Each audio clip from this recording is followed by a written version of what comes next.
বলি আলহামদুলিল্লাহ।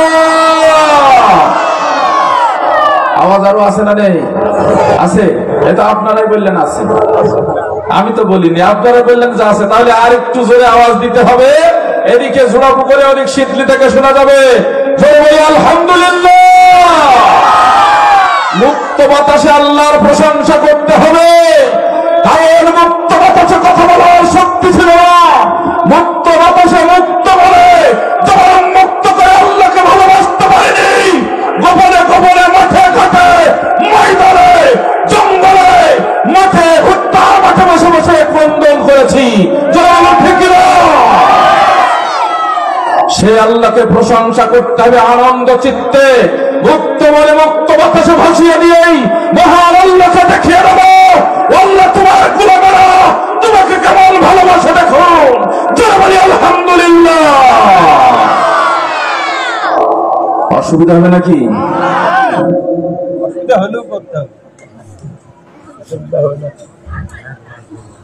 আশেপাশে ভাইরা আর মনে হয় কেউ নেই, সবাই এসে পড়েছে। আলহামদুলিল্লাহ। আল্লাহর প্রশংসা কেন করব? আল্লাহ রাব্বুল আলামিন বলছেন, প্রবল জ্ঞানী হইবে যাহারা, আপন মনেতে বুঝিবে তাহারা। রাত্রি পারে না বিজাইবার, দিনের স্থান করি অধিকার। চন্দ্র বাঁধে না সূর্যের গায়েতে, সূর্য পারে না চন্দ্রকে ধরিতে। যার যে স্থান বহাল রাখিয়া ভ্রমণ করিছে খোদাকে ডরিয়া। জোরে বলেন আল্লাহু আকবার। সব নিয়ন্ত্রণ করছেন কে? সব জায়গায় চোখ আছে কার? সবকিছু দেখছেন কে? আল্লাহ তাআলা। সব চোখ যখন বন্ধ হয়ে যায় তখন কার চোখ খোলা থাকে? জোরে বলবেন না? আল্লাহ তাআলার চোখ খোলা থাকে, কারণ আল্লাহ ঘুমান না। ঠিক কিনা? তন্দ্রাচ্ছন্নতা আল্লাহকে ধরতে পারে না, ঘুম আল্লাহকে ধরতে পারে না, কোন নেশা আল্লাহকে ধরতে পারে না, ছুঁইতে পারে না। আমার আল্লাহ রাব্বুল আলামিনের অর্ডারে সবকিছু চলছে। চন্দ্র, সূর্য, গ্রহ, নক্ষত্র, ওই মহাশূন্যের বুকে গ্যালাক্সির মধ্যে তারকা খচিত গ্যালাক্সি সবাই চলছে এক এক পথে, নিজ নিজ রাস্তায় পরিভ্রমণ করছে। কারোর সাথে কারোর কোনো সম্পর্ক নাই। বিজ্ঞানীরা বলছেন, কেউ বলছেন পৃথিবী সূর্যের চারপাশে ঘোরে, কেউ বলছেন সূর্য পৃথিবীর চারপাশে ঘোরে। এইভাবে এক একজন এক এক মতবাদ তুলে ধরেছে, কিন্তু আমার আল্লাহ তাআলা বলছেন কেউ কারোর দিকে কারোর চারপাশে ঘোরে না, সবাই সবার কক্ষপথে পরিভ্রমণ করে। সুবহানাল্লাহ বলেন। আমার ভাইরা, সেই জন্য সেই মহান আল্লাহ রাব্বুল আলামিন যে আল্লাহ তাআলা এত বড় পাওয়ার দিলেন, ক্ষমতা দিলেন, এত বড় বড় সৃষ্টিগুলো রে মহাশূন্যের বুকে ভাসায়ে ভাসায়ে নিয়ে যার যার কক্ষপথ তৈরি করে দিলেন। সেই সেই কক্ষপথে পথে নিজস্ব পথে পথে তারা পরিভ্রমণ করছে। সেই আল্লাহ তাআলার ডাকতে হবে, খুঁজতে হবে, তাওয়াক্কুল করতে হবে। মনে প্রাণে কোনো ভয় ভীতি নেওয়া যাবে না, ভয় ভীতির কোনো লেশ মাত্র থাকবে না। দেখেছেন ইতিমধ্যেই বেশ কিছু কার্য সম্পাদন হয়েছে, সম্পন্ন হয়েছে, যা বাংলার জমিনে একটা অবিশ্বাস্য বিষয়। চলে গেল 14 ফেব্রুয়ারি বেহায়া দিবস, কথা ঠিক কিনা? বেহায়া দিবসে ফুল নেওয়া দেওয়া হয়েছে, অনেকই গোপন কাফানে হয়েছে, ওটা আমরা দেখার বিষয় নাই।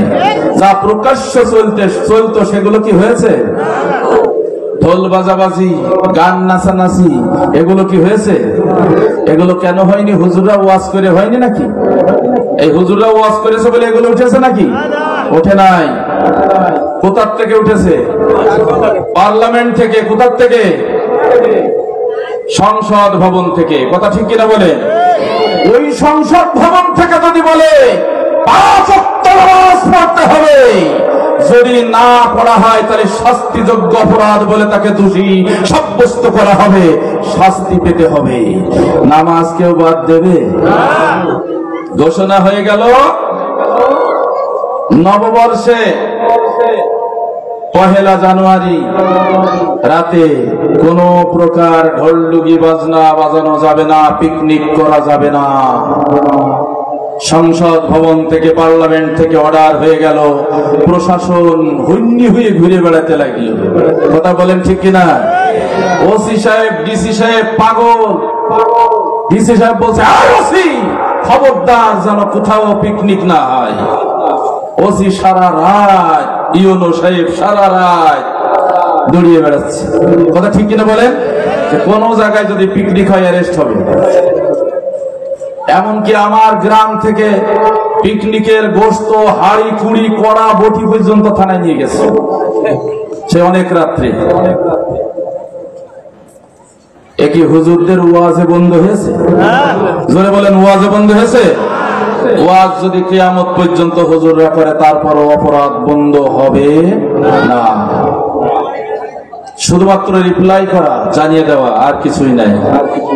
কিন্তু আইন যেখান থেকে প্রণয়ন করা হয়, যেখান থেকে আইন পাশ করা হয় এবং সমাজে তার প্রভাব বিস্তার করে, সেই পার্লামেন্টে যদি সুন্দর সুন্দর আইন করে বাইরে দিয়ে দেওয়া হয় তাহলে হুজুরদের ওয়াজও লাগবে না। ঠিক কিনা? আমরা চাচ্ছি তাফসীর মাহফিল হোক আর না হোক, বন্ধ হোক, আমাদের আপত্তি নেই। সংসদ ভবন থেকে এই কোরআন দিয়ে সংসদ ভবন থেকে আইন পাশ করে সমাজের বুকে ছুড়ে দেওয়া হোক। প্রতিটা মানুষ সুন্দর মানুষ, সুরার মানুষ হয়ে যাবে। এইরকম তাফসীর মাহফিলে আর চেঁচানো লাগবে না। যেটা বলুন ঠিক কিনা? সেই পার্লামেন্টে কোরআন দেওয়ার ব্যবস্থা করা লাগবে কি লাগবে না? কোরআনের আইন পার্লামেন্ট থেকে থ্রো করা হোক। এই পক্ষে হা বলুন, সবাই হা বলুন, সবাই না বলুন। এ কোন কায়দা? আমি না বলার কথা বললাম আর বুঝে ফেললেন। পার্লামেন্টে কোরআন যাক, এর পক্ষে কারা কারা আছে দুটি হাত তুলে আল্লাহকে দেখাও।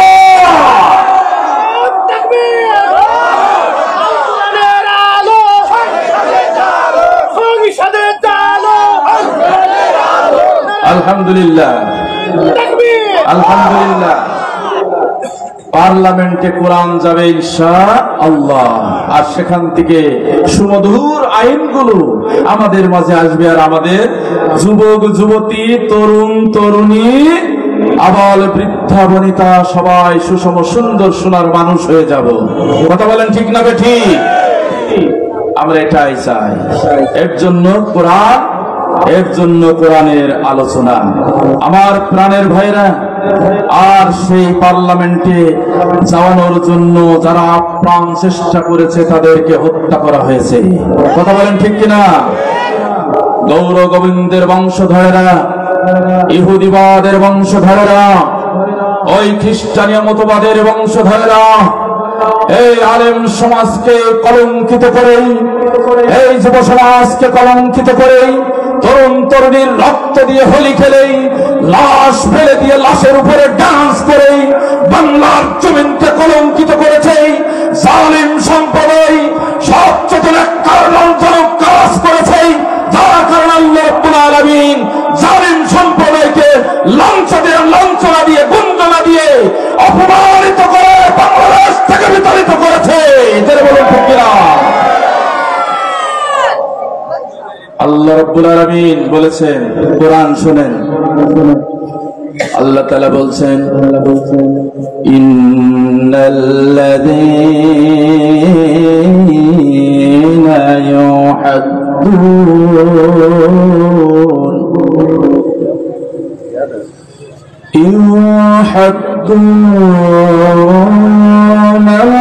আল্লাহ ওয়া রাসূলহু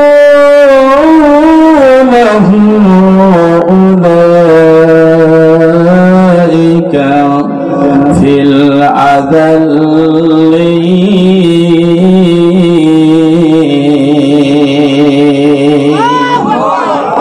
পিছনে বলেনি, জোরে বলেন আল্লাহু আকবার। আল্লাহ তাআলা বলছেন, নিশ্চয় যারা আমি আল্লাহ আমার এবং আমার নবীজি রাসূল গণের বিরুদ্ধাচরণ করে এবং আমি আল্লাহ আমার হুকুম মানে না, আমার হুকুম প্রতিষ্ঠা করে না, আমার হুকুম যারা মানতে চায় তাদেরকে ধরে মারে, আমার রাসূলের বিরুদ্ধাচরণ করে, রাসূলের বিরুদ্ধে ষড়যন্ত্র করে, মারার জন্য, লাঞ্ছনা দেওয়ার জন্য, গঞ্জনা দেওয়ার জন্য, অপমানিত করার জন্য আমার রাসূলের বিরোধিতা করে, প্রতিটা কাজে কর্মে প্রতিটা কথায় বার্তায় আমার রাসূলের বিরোধিতা করে। আল্লাহ তাআলা বলছেন, আমি আল্লাহ তাদেরকে চরম ভাবে লাঞ্ছিত করি, বঞ্চিত করি, অপমানিত করে তাদেরকে বিতাড়িত করি। আল্লাহু আকবার। কে বলেছেন? সূরা মুজাদালা 20 নম্বর আয়াত। আমার ভাইরা পড়বেন, যারা পড়তে পারেন। আল্লাহ বলছেন, ওদেরকে আমি ছাড়ি না, ওদেরকে সুযোগ দিই মাত্র, কিন্তু ছেড়ে দিই না। আমি আল্লাহ আমারে চেনে না, আমার রাসূলদেরকে চেনে না, আমার আল-উলামা ওয়ারাসাতুল আম্বিয়াদেরকে চেনে না, আলেম সমাজকে চেনে না, জাতির বিবেকদেরকে চেনে না, যারা ভালো ভালো কাজের আদেশ করে, অর্ডার করে, মন্দ কাজ থেকে বিরত রাখার জন্য চেষ্টা করে, মানুষদেরকে আল্লাহর রাস্তায় ডাক দেয়, এদেরকে তারা চেনে না, এদেরকে ধরে ধরে তারা মারে, অপমানিত করে, এদেরকে ধরে ধরে যদি তাদের বেশি সংখ্যক রেশ তাদের চোখে মুখে দেখা যায়, তাহলে তাদেরকে ধরে নিয়ে গিয়ে গুম করে দেয়, তাদেরকে আর খুঁজে পাওয়া যায় না। এমন ঘটনা বাংলার জমিনে হয়েছে কি হয়নি? হয়েছে কি হয়নি? ও বন্ধুরা আমার, গ্রামের ভাইরা, বড় কষ্ট লাগে ভাইরা আমার, আপনারা যারা ওই জালিমের দোসর হয়ে কাজ করেছিলেন, আপনাদেরকে কিন্তু আমরা সতর্ক করে দিয়েছি, আপনারা কোরআনের রাস্তায় চলে আসুন, ইসলামের রাস্তায় চলে আসুন, আলেম ওলামাদেরকে বন্ধু হিসাবে গ্রহণ করে নিন, তাদের কাছে চলে যান। আল্লাহ তাআলা আপনার মালের হেফাজত করবেন, আপনার জীবনের নিরাপত্তা দিয়ে দিবেন, ঠিক না? কিন্তু মনে মনে এখনো মাথা চুলকাও, এখনো কপাল চুলকাও, আর জালিমের দোসরগিরি করো, আছে না রে? তোমরা কিন্তু ক্ষমা পাবা না। যদি এখনো তোমাদের ভিতরে 2 নম্বরই থেকে থাকে, তাহলে কিন্তু ক্ষমা পাবা না। এই জন্য আল্লাহ রাব্বুল আলামিন বলছেন, আমি ইন্নাহুম ইয়াকিদুনা কাইদাও ওয়া আকিদু কাইদা ফামাহিলিল কাফিরিনা আমহিলহুম রুয়াইদা। আল্লাহু আকবার। নিশ্চয় ওরা ষড়যন্ত্র করে, নিশ্চয় তোমরা ষড়যন্ত্র করো, আর আমি আল্লাহ রাব্বুল আলামিন আমার কৌশল আমি চালু করে দিই। জোরে বলেন সুবহানাল্লাহ। জালিমেরা যতই ষড়যন্ত্র করুক না কেন, আল্লাহ তাআলার কৌশল চালু হয়ে যায়। আল্লাহ বলছেন, আমি শুধু জালিমদের কাফেরদেরকে একটু মাত্র ছোট্ট ছোট্ট করে একটু অবকাশ দিই, সুযোগ দিই। ওরা কত বাড়তে পারে, কত বাড়তে পারে, কত মারতে পারে, কত ধরতে পারে, কত রিমান্ডে নিয়ে অত্যাচার করতে পারে, কত ওরা গুম করতে পারে, খুন করতে পারে। পরিশেষে আমি আল্লাহ ওদেরকে এমন ধরা ধরি, ধরলে আর ছাড়ি না। আল্লাহু আকবার। ধরে ছাড়ে? ধরে ছাড়ে না। যদি ধরে আর ছাড়ে না। আমার বন্ধুরা, এই জন্যই যুগে যুগে যারা জুলুম করছিল, যুগে যুগে যারা মুসলমানদেরকে টিকতে দেয় নাই, মুসলমানদেরকে থাকতে দেয় নাই, মুসলমানদের কথা শুনতে চায় নাই, মুসলমান আলেম ওলামাদেরকে ধরে ধরে নির্বিঘ্নে নির্দ্বিধায় প্রকাশ্য দিবালোকে তাদেরকে খুন করেছে, হত্যা করেছে। আল্লাহ তাআলা পরিশেষে ওদেরকে এমন ধরা ধরেছে যে তারা আর মাজা খাড়া করতে পারেনি। ঠিক কিনা? ঠিক কিনা? ফেরাউন, আসল ফেরাউন কি এখন আছে? নাই, আসল ফেরাউন এখন নাই। ও তো মিশরে এসে লোহিত সাগরে তল হয়েছে, কথা ঠিক কিনা? কিন্তু ফেরাউন যতই তল হোক না কেন দীর্ঘ জীবনে অনেক সন্তানের জন্ম দিয়েছে, কথা ঠিক কিনা? দীর্ঘ জীবনে অনেক সন্তানের জন্ম দিয়েছে, অনেক মতবাদ ছুড়ে দিয়েছে।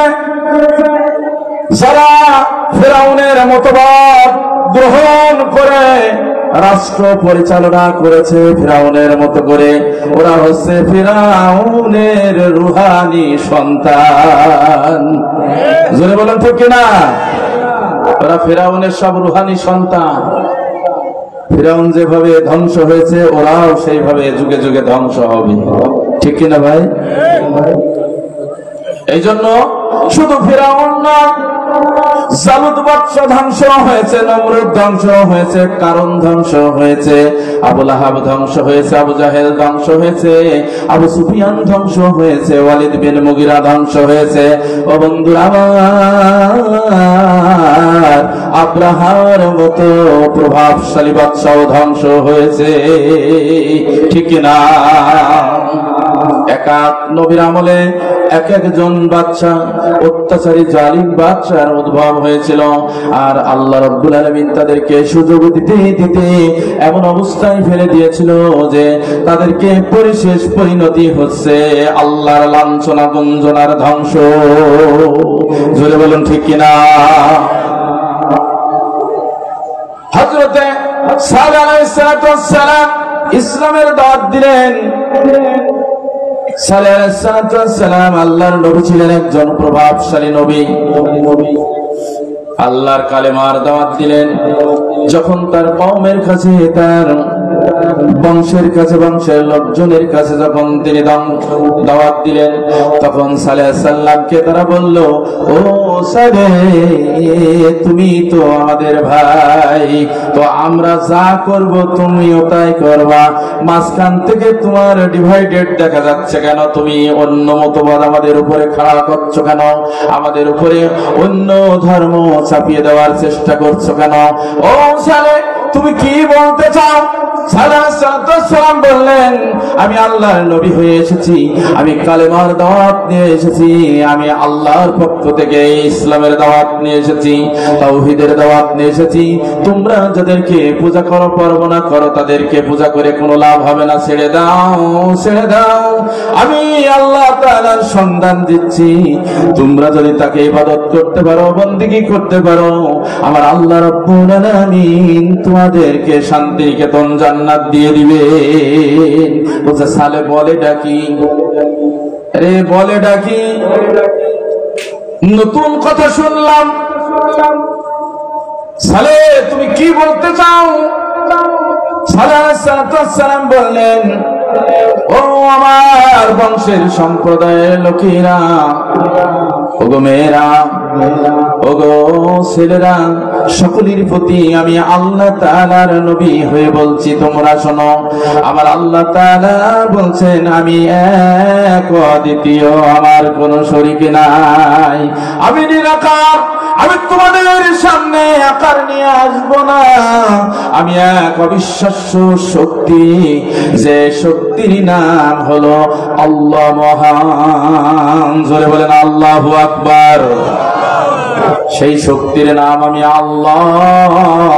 আমি আল্লাহ হয়ে তোমাদেরকে বলছি, আমার হুকুম পালন করো, আর আমার হুকুম যদি পালন করো তাহলে আমি আল্লাহ তাআলা বড়ই শক্তিমান।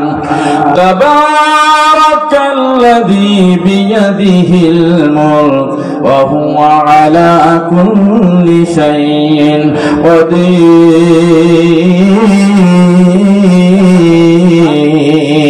কাদির। আকবার। আমার ভাইরা, আল্লাহ বলছেন আমি সেই মহামহিম প্রভু,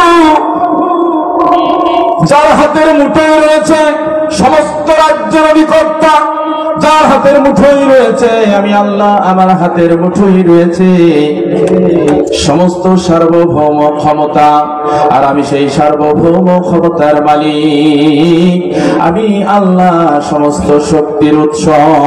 জোরে বলেন আল্লাহু আকবার।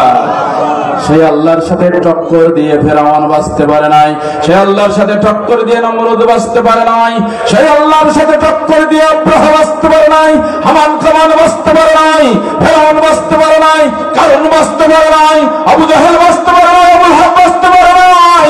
সেই আল্লাহর সাথে টক্কর দিয়ে বর্তমান ফ্যাসিস্ট স্বৈরাচার বাঁচতে পারবে না। ঠিক না বেঠিক? বাঁচতে পারবে? সব টক্কর দিয়া দি রাজনীতি আর রাজনীতি। ও বন্ধুরা, যারা আমার আল্লাহর কথা বলেন, কোরআনের কথা বলেন, ইমানের কথা বলেন, তাদেরকে ধরে ধরে নিয়ে গিয়ে ফিরআউনের মতো পাশবিক নির্যাতন করে করে তাদেরকে ধ্বংস করে দেওয়া হয়েছে, হত্যা করে ফেলা হয়েছে। ওই ফিরআউনের মতো করে শিশু সন্তান পর্যন্ত রেহাই পায় নাই। বন্ধুরা, ফিরআউন যেমন বনি ইসরাঈলদের শিশু সন্তান, ছেলে সন্তানদেরকে মায়ের কোল থেকে টেনে হেঁচড়ে নিয়ে মায়ের কোলের উপরেই জবাই করেছিল, তেমনি ভাবে পাষণ্ড গোলামের দল এই শিশু সন্তান পর্যন্ত মাফ করেনি। কথা বলেন ঠিক কিনা? ও বন্ধু আমার, এই জন্য বলা হচ্ছে যতই তুমি বাহানা করো না কেন, যতই তুমি চেষ্টা করো না কেন, সমস্ত চেষ্টা সাধনা গুলো তোমার অপচেষ্টা হিসাবে গ্রহণ করা হবে। আর ওই অপচেষ্টার যত দোলন আছে সবগুলোরে আমি ছিন্ন বিচ্ছিন্ন করে দিয়ে, ধ্বংস করে দিয়ে আমি আল্লাহ তাআলা জালিমের জুলুম থেকে সব হেফাজত করব। জালিমের জুলুম থেকে ঈমানদারগণ বেঁচে যাবে, জালিমের জুলুম থেকে ঈমানদারদেরকে আমি হেফাজত করব। জালিমের জুলুম থেকে যারা শহীদ হয়ে যাবে আমি আল্লাহ রাব্বুল আলামিন তাদেরকে শান্তি নিকেতন জান্নাত তাদের জন্য তৈরি করে রেখেছি। জোরে বলেন সুবহানাল্লাহ। সেই জন্য সালেহ সাল্লামকে বললেন, ও সালেহ, তুমি নিরাশ হয়ে যেও না, তোমার সম্প্রদায়ের কাছে তুমি ইসলামের দাওয়াত দাও, কালেমার দাওয়াত দাও। কালেমার দাওয়াত দেওয়া লাগবে কি লাগবে না? আসতে বললে মনে করবো সব দাওয়াত হয়ে গেছে। দাওয়াত আর নতুন করে দেওয়ার দরকার নেই। দেশ মুক্ত স্বাধীন হয়ে গেছে, ইসলামী রাষ্ট্র কায়েম হয়ে গিয়েছে, আর মাহফিলেরও দরকার নাই, আর জোরে চিৎকার করারও দরকার নাই, আর কাজ ময়দানেও করার দরকার নাই। তাই নাকি ভাই? আছে? ইসলাম কায়েম হয়ে গেছে? হায় হায়, ইসলাম পার্লামেন্টে এখনো যায় নাই, সবেমাত্র জালিম বিদায় নিয়েছে। কথা ঠিক কিনা? কিন্তু জুলুম এখনো বিদায় নেয়নি। জোরে বলেন কথা ঠিক কিনা? জালিম বিদায় নিলেও জুলুম এখনো আছে না নেই? আমার মনে হয় বুঝতে কারোর বাকি নাই। জালিম মাইক কেড়ে নিত, আর জুলুম এখন দূর থেকে দৃষ্টি করছে। কথা বলেন ঠিক কিনা? কি করে মাইক কেড়ে নিয়ে যায়? আমার ভাইরা, এই জন্য পৃথিবী কোনোদিনও মুক্ত হবে না। শয়তান যেদিন যখন না মরবে, যতদিন পর্যন্ত না মরবে ততদিন পর্যন্ত বিরোধিতা বন্ধ হবে না। ঠিক কিনা? শয়তানের মরণ হবে কখন? হাসরের ময়দানে তাড়িয়ে মারা হবে, ঠিক না বেঠি? তো হাসরের ময়দানের বাড়ি কোনে? সে হাসরের ময়দানে আস্তে আস্তে শয়তান কি বসে থাকবে নাকি? এই ভাই উঠছেন কেন? কি হইল এত তাড়াতাড়ি উঠছেন কেন? হাসরের ময়দানে সেই কখন যাবে ততদিন পর্যন্ত শয়তান মনে হয় দোকানে বসে বসে জুস খাবে, হ্যাঁ কাজ করবে। শয়তানের কাজ কি কুমানা বিরাট শক্তিশালী, শয়তানের কাজ বিশাল শক্তিশালী। শয়তান কখনো বসে থাকার জন্য আসে নাই, আল্লাহর কাছ থেকে পারমিশন নিয়ে এসেছে। আল্লাহ আবার পাওয়ার দিতে হবে। আমি যখন জাহান্নামে যাব আমি একা যাব না, আদম সন্তানদেরকে একবারে গুছিয়ে বেঁধে নিয়ে একসাথে যাব জাহান্নামে। কারণ আদমের কারণে আমি জাহান্নামে যাব, আর আদম সন্তান জান্নাতে যে বাকবাকুম করবে আর আমি সহ্য করব, এটা হতে পারে না। আল্লাহ আমার পাওয়ার দাম একই সাথে সবার ভিতরে কাজ করতে পারবো। আল্লাহ বললেন যে দিলাম। শয়তান তো সেই পাওয়ার নিয়ে এই মাঠে নেমেছে, কথা বলেন ঠিক না বেটি? আমার বন্ধুরা, সেই পাওয়ার নিয়ে শয়তান কাজ করছে। শয়তান 14টা যদি বিদায় করেন আরো 14টা খারাপ হয়ে যাবে, চলে বলেন ঠিক না বেটি? তাহলে শয়তানের অভাব নেই, ঠিক কিনা? যার কারণে ও মুসলমান বাদ্দি মুজাহিদ তৌহিদি জনতা, বসে থাকার সময় কোনদিন হবে না, ঠিক কিনা? বসে বসে আনন্দ করার সময় মধ্যে মুজাহিদদের হবে না, ইমানদারদের হবে না, মুত্তাকিনদের হবে না, পরহেজগারদের হবে না। প্রতিটা মুহূর্তে শঙ্কিত থাকতে হবে, কখন জানি শয়তান উলট পালট করে ফেলে, কখন জানি শয়তান কোন ষড়যন্ত্র করে। মনে করছেন আপনি ভালোই আছেন, ভালোই থাকবেন, কিন্তু হঠাৎ করে সকালে দেখছেন আপনার বিরুদ্ধে কোন প্রোপাগান্ড আছে না নেই? শয়তান সারা রাত ধরে পরিকল্পনা করেছে, সকালবেলা প্রকাশ করে দিয়েছে। এমন শয়তান আছে না নেই? শয়তান আছে। ও বন্ধুরা আমার, মাগুরা একটা মাহফিলে গিয়ে আমি তো অবাক হয়ে গেলাম। বর্তমান সিচুয়েশনে যেখানে ফ্যাসিস্ট থাকার কথা নয়, যেখানে স্বৈরাচার থাকার কথা নয়, যেখানে জালিম থাকার কথা নয়, সেই জায়গায় মাহফিল হচ্ছে। হঠাৎ করে আমি চলে যাওয়ার পরেও মাহফিল বন্ধ করার জন্য মিছিল চলছে। মাহফিল বন্ধ করতে হবে, মিছিল চলছে। আমি তো অবাক হয়ে গেলাম। স্বাধীন বাংলা, স্বাধীন সার্বভৌম 2732 জনের লাশের উপর দিয়ে কোরআনের কথা আজকে এইভাবে বলার একটু সুযোগ হয়েছে। আর সেই কোরআনের কথা নিষেধ করার জন্য, বন্ধ করার জন্য এরা আবার কোথার থেকে আসলো? অবাক হয়ে গেলাম। তাহলে এরা কি ওই 27 জন কলিজার টুকরা, 2700 কলিজার টুকরা, 732 জনের রক্তের দাম কি এদের কাছে কিছুই নেই? কথা বলেন ঠিক কিনা? ওরা কি এদের কোনো দাম দিল না? এদের কোনো রক্তের মূল্য দিল না? এদের শ্রমের মূল্য দিল না? এদের জীবনের মূল্য দিল না? এখনো পর্যন্ত যদি এই সমস্যা থাকে তাহলে হায় আফসোস, মুসলমানের দুনিয়ায়, মুসলমানের বাংলাদেশে এমন সমস্যার উদ্রেক ঘটা এক শয়তানি প্রভাকাণ্ড ছাড়া আর কিছুই নাই, ঠিক না বেটি? আমার ভাইরা, সালেহ সম্প্রদায় বললেন, ও সালেহ, তোমার আল্লাহর কি ক্ষমতা আছে? আমরাই তো সবার উপরে ক্ষমতাসীন। জোরে বলেন নাউজুবিল্লাহ। সম্প্রদায়ের লোকেরা বলছে যে সালেহ, তোমার আল্লাহর কি ক্ষমতা আছে? আমরাই তো ক্ষমতাসীন, আমাদের সব পাওয়ার আমাদের হাতে। আমরা মারতে পারি, বাঁচাতে পারি, ধরতে পারি, রিমান্ডে নিতে পারি, আমরা জেল খাটাতে পারি, আমরা ভাত দিতেও পারি, কেড়েও নিতে পারি। সব ক্ষমতা তো আমাদের হাতে। তোমার আল্লাহর আবার কি ক্ষমতা আছে? বলছে তুমি কোন ক্ষমতা দেখবা? এগুলো তো সব ছোট্ট ছোট্ট পাওয়ার। কোন বড় ধরনের ক্ষমতা আমার আল্লাহ দেখতে চাও যদি বলো। আমার সম্প্রদায়ের লোকেরা, তোমরা ভুলে যাচ্ছ যে আমার আল্লাহ রাব্বুল আলামিন সার্বভৌম ক্ষমতার মালিক, আমার আল্লাহর সাথে টক্কর দেওয়ার চেষ্টা করো না, তোমার পুরো যাবে। সালেহ আলাইহিস সালাম যখন বলেছে তখন বলেছে, হ্যাঁ তোমার আল্লাহর ক্ষমতা কেমন আছে দেখতে চাই। ওই যে দেখা যাচ্ছে সামনে একটা পাথরের পাহাড়, ওই পাহাড়ের মধ্যে একটা চলন্ত জীবন্ত একটা গভীর উষ্টি বের করতে পারে কি তোমার আল্লাহ দেখাও।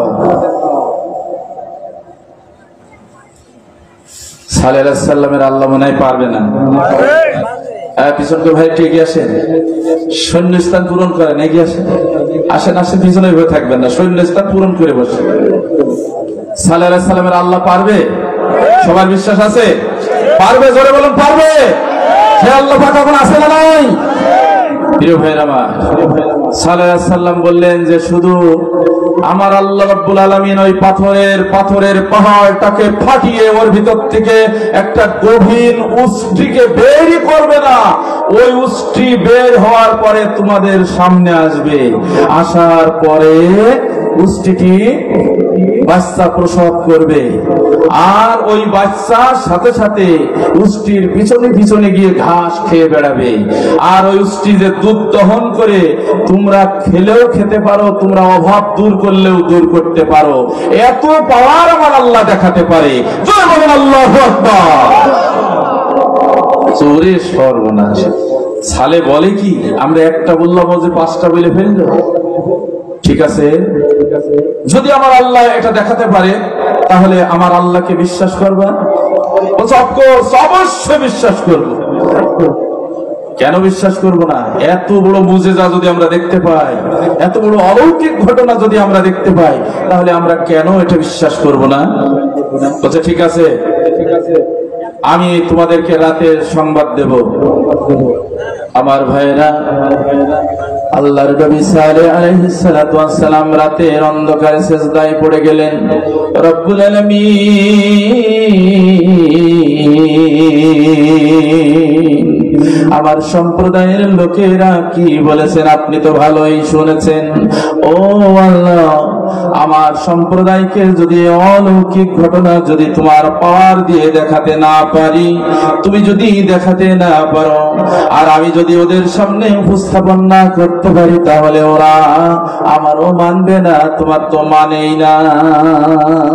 আল্লাহ রাব্বুল আলামিন বলছেন সাহস হারিও না, ফালা তাহিনু, খবরদার খবরদার সাহস হারাবে না। জোরে বলেন সুবহানাল্লাহ। ও সালেহ, তুমি যে বর্ণনা দিয়েছো সেই বর্ণনা অনুযায়ী আমি আল্লাহ রাব্বুল আলামিন তোমার কথা কবুল করে নিয়েছি। আগামীকাল প্রত্যুষেই ফজরের পরে ওরা যেন পাহাড়ের পাদদেশে হাজির হয়ে যায়। আমি আল্লাহ তাআলা আলটিমেটাম দিয়ে দেব, আর আমার অলৌকিক ঘটনা আমি ঘটায় দেব, ওরা সবাই দেখবে। জোরে জোরে বলেন আল্লাহু আকবার, আরো জোরে বলেন আল্লাহু আকবার। আল্লাহ পারে কি পারে না? এ বিশ্বাস আছে না নাই? আল্লাহ সবকিছু করার মালিক, সবকিছু করতে পারেন, এ বিশ্বাস আছে না কার? সবার আছে।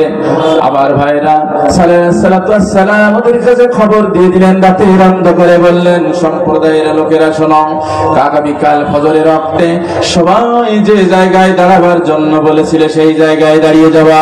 তোমরা শুধু একা একা দাঁড়াবে না, তোমাদের ঘরে বাইরের সবাই, নারী পুরুষ সবাই একসাথে এসে দেখবে, স্বচক্ষে তোমরা দেখতে পাবে আল্লাহর ঘটনা, আল্লাহর হুকুম, আল্লাহর আদেশ তোমরা দেখতে পাবে।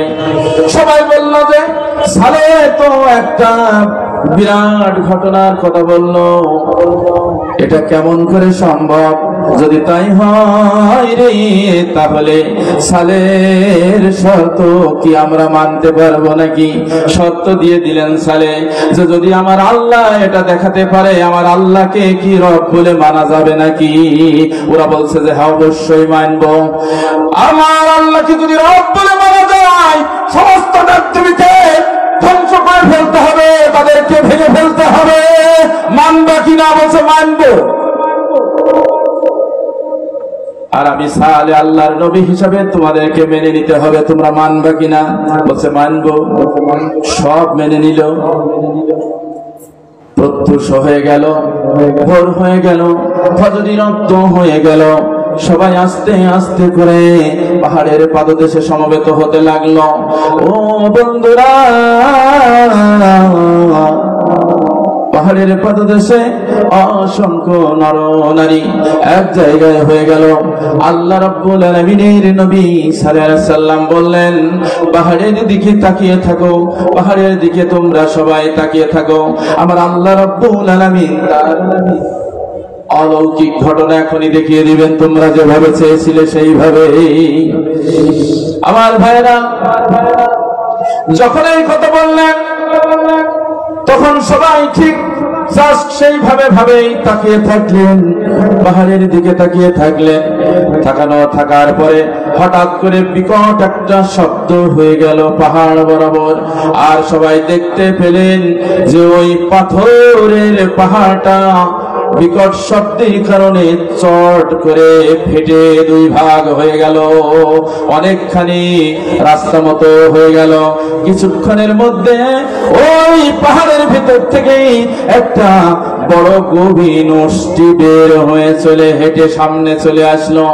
আসার পরে উষ্টিটা প্রসব করলো একটা ফুটফুটে বাচ্চা। সেই বাচ্চাটা প্রসব করার পর নিমেষের মধ্যে বাচ্চাটা ওঠে মায়ের পাশ পাশে হেঁটে হেঁটে ঘাস খেতে শুরু করে দিল। জোরে বলেন আল্লাহু আকবার, লিল্লাহু তাকবীর। আল্লাহ পারে কি পারে না? ও বন্ধু, এই যে সূরা হুদের মধ্যে আল্লাহ তাআলা উঠাইয়ে দিয়েছেন, আমি সেই কোরআনুল কারীম সূরা হুদ থেকে আমি আপনাদের সামনে তেলাওয়াত করেছি এবং সেই আলোচনা এখন করছি। আবার ভাইরা, আর আল্লাহ রাব্বুল আলামিন বলে দিলেন, সালেহ তোমার সম্প্রদায়ের লোকদেরকে বলে দাও যে আমার এই আমানত, আমার এই উষ্টিটি, এর গায়ে যেন কেউ হাত দেয় না, একে যেন কেউ ধরে না, বান্ধে না, খুঁটুই বান্ধে না।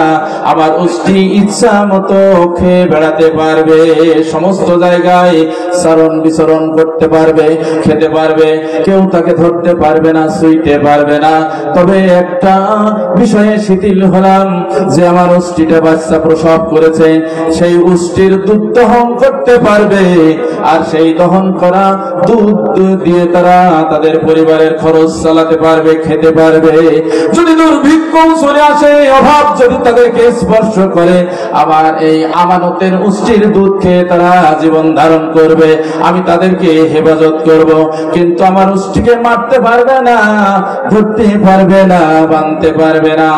যেখানে যাবে কোন ফসল যদি খেয়ে যায়, তারপরও সেখান থেকে তাড়াতে পারবে না। ওরা তখন বলল, আমাদের যে গৃহপালিত পশুগুলো আছে, এই পশুগুলোর কি করব? সেই কথা সালেহ আলাইহিস সালাম বললেন, যেই দিন আল্লাহর উষ্টিতে বিচরণ করবে, সেই দিন তোমাদের সমস্ত গৃহপালিত পশুগুলো তোমরা বেঁধে রাখবে, আর আল্লাহর আমানত বিচরণ করে করে খেয়ে বেড়াবে। আর আল্লাহর আমানত যেদিন অবসরে চলে যাবে, সেই দিন তোমরা তোমাদের এই গৃহপালিত পশুর জন্য ঘাস কাটবা, তাদেরকে খাওয়াবা, চারণ করবা। শর্ত লাগিয়ে দিলেন। আর যদি আর একটা কথা বলে দিলেন, যদি এই শর্ত ভঙ্গ করো, আল্লাহর এই উষ্টির গায়ে যদি এই শর্ত ভঙ্গ করে কোনরূপ আঘাত করো, তাহলে আল্লাহ রাব্বুল আলামিন তোমাদেরকে ছাড় দেবে না, ধ্বংস করে ফেলবে।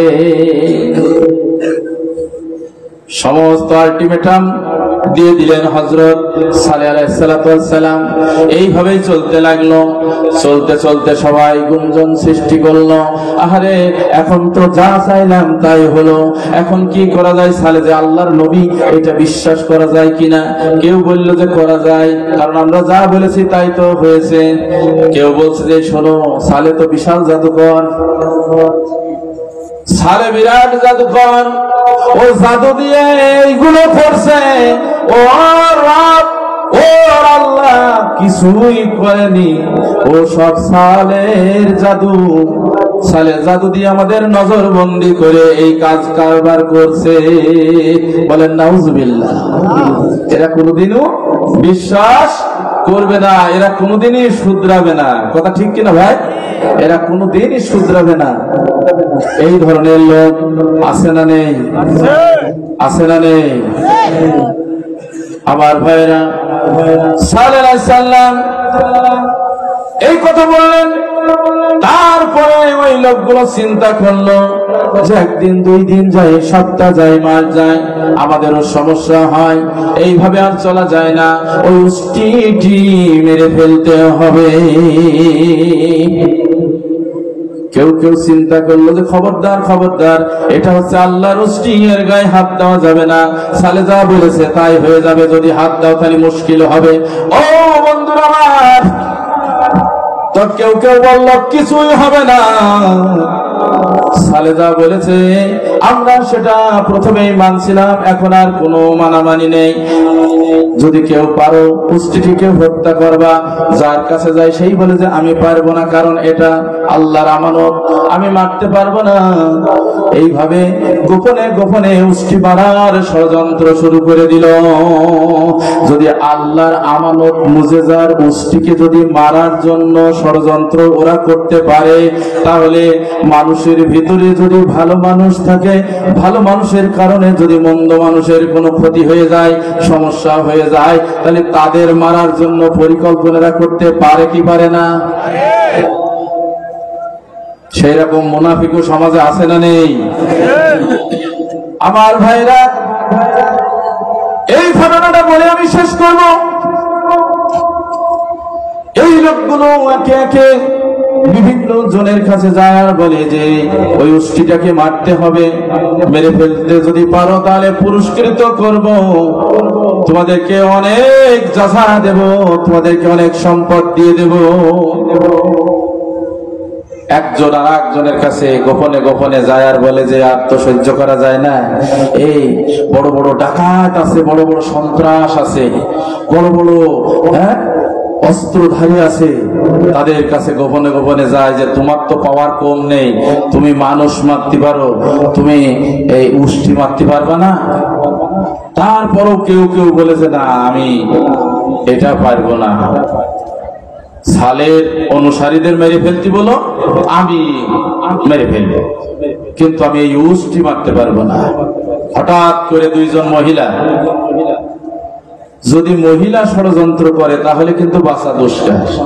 কথা বলেন ঠিক কিনা ভাই? মহিলার ষড়যন্ত্রের কারণে হাজারে হাজার মানুষ বাংলার জমিন থেকে নিঃশেষ হয়ে গেল, হাজার হাজার মানুষ গুম হয়ে গেল, গর্জিয়াস অফিসারগণ সব নিঃশেষ হয়ে গেল। হেফাজতের ফুটফুটে জ্যোৎস্নার মতো, ফেরেশতার পরের মতো, পাখনার মতো সাদা ফুল ফিলে কাপড় পরিহিত কোরআনের পাখিদেরকে চলে যেতে হলো। কথা বলেন ঠিক না ঠিক? মহিলার ষড়যন্ত্রের কারণে। আমার ভাইরা, এটা জিকির করেন তো ভাই, লা ইলাহা ইল্লাল্লাহ, লা ইলাহা ইল্লাল্লাহ,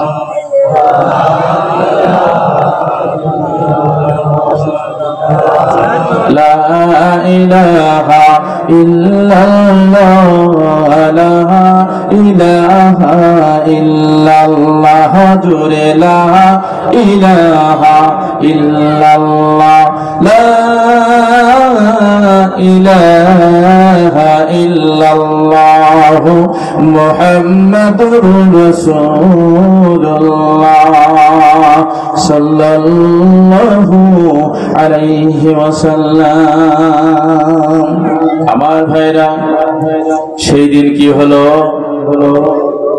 একজন মহিলা, একজন 2 জন মহিলা, নারায়ে তাকবীর, নারায়ে তাকবীর। প্রধান বক্তার আগমন, শুভেচ্ছা স্বাগত।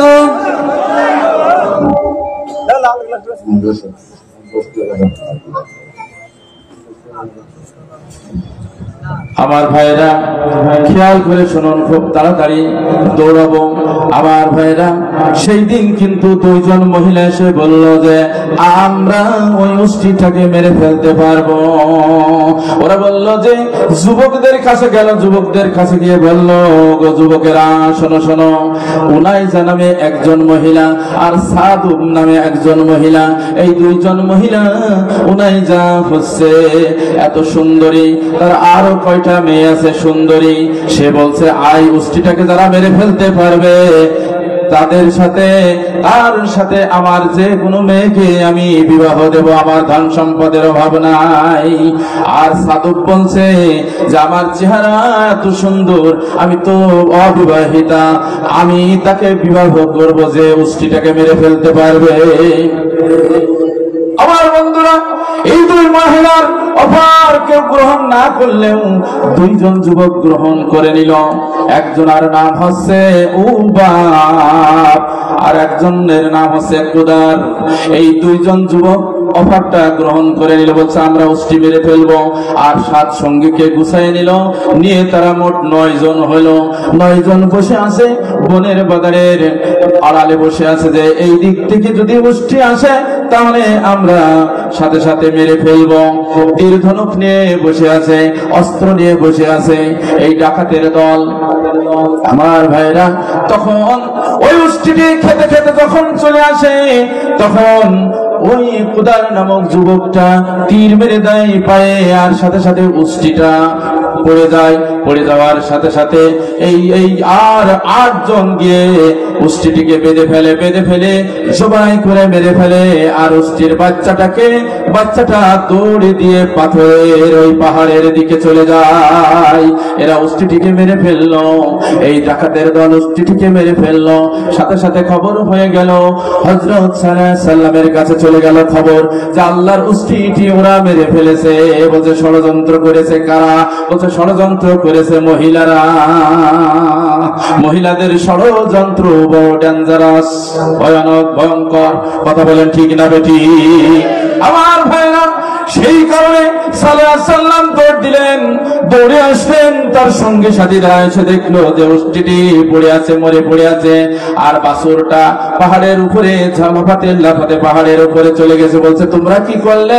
এই কি করলে তোমরা? আল্লাহর উষ্ট্রিটিকে তোমরা মেরে ফেললে, তোমরা আল্লাহর আমানতকে মেরে ফেলেছো, আল্লাহর নিদর্শনকে মেরে ফেলেছো।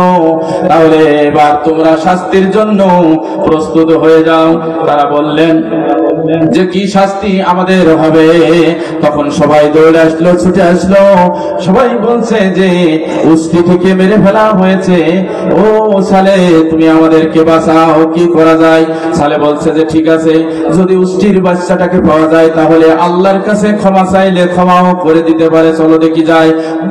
দৌড়ে গিয়ে পাহাড়ের পাদদেশে চলে গেলেন।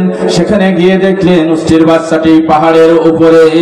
সেখানে উপরে উঠার পরে তিনটি ডাক দিলেন। কয়টা ডাক? 3 বের জোরে জোরে চিৎকার করে উষ্ট্রির বাচ্চাটি ডাক দিল। এত জোরে জোরে চিৎকার করলো, উপরের দিকে মুখ করে ওই পাহাড়ের উপরে উঠে ডাক দিল। সাথে সাথে পাহাড়ের পাথর চট করে ফেটে গেল। সাথে সাথে পাহাড়ের পাথরের ভিতরে ওই উষ্ট্রির বাচ্চাটি চলে গেল। সাথে সাথে সাল্লাল্লাহু আলাইহি সাল্লাম বললেন তোমাদের আর রক্ষা নাই, কারণ আল্লাহর নিদর্শন আল্লাহ পাহাড়ের মধ্যে নিয়ে গেছে। সন্ত্রাসীরাও কিন্তু সেইটা বুঝতে পারল না। আল্লাহ রাব্বুল আলামিন বললেন ফাআকারুহা ফাকালা তামাত্তাউ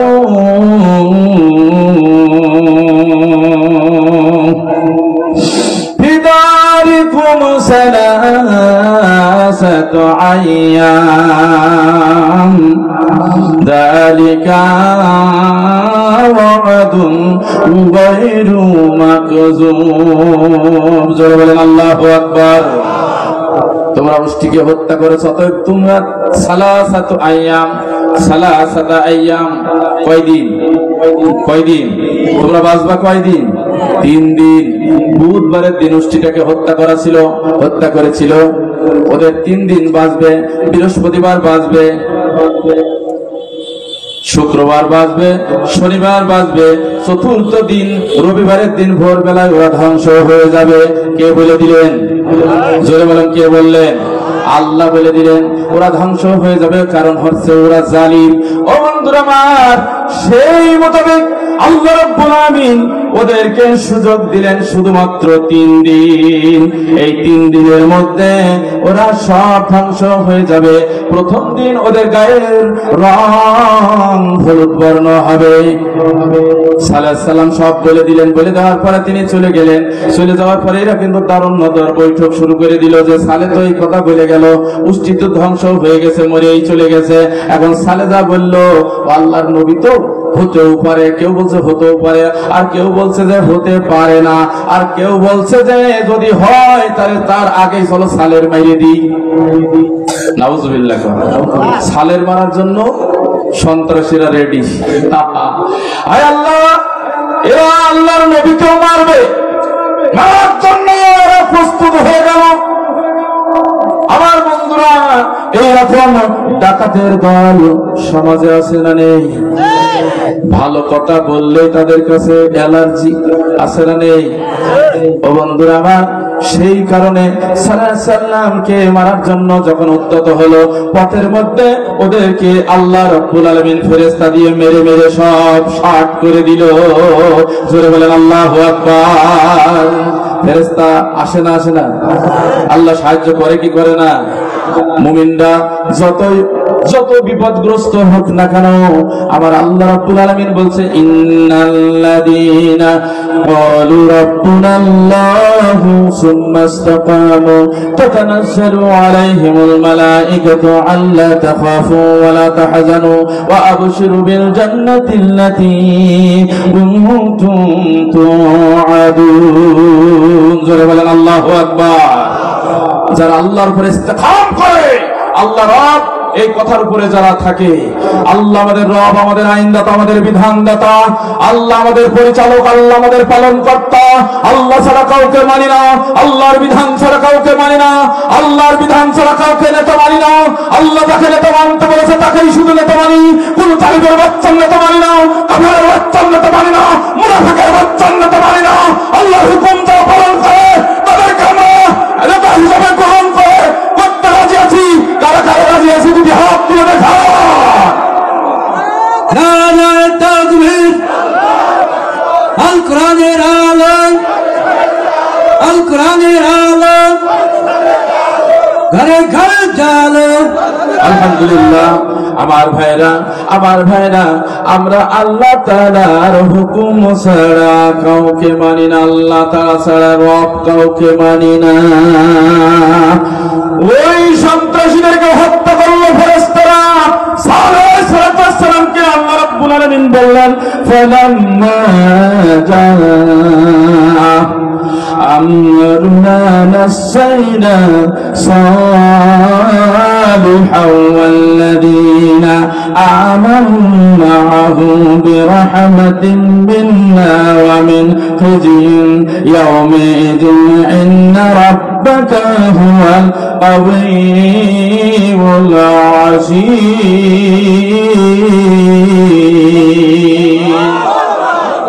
আল্লাহ বললেন আমার সালেহ এবং সালেহের অনুসারী যারা ছিল মুমিন মুসলমান, আমি তাদেরকে বাঁচালাম, আমার রহমত দিয়ে বাঁচিয়ে দিলাম। সালেহকে বললেন সালেহ চলে যাও, দূরে কোথাও চলে যাও, তোমার সঙ্গী সাথীদের নিয়ে দূরে কোথাও চলে যাও, আর রক্ষা নাই,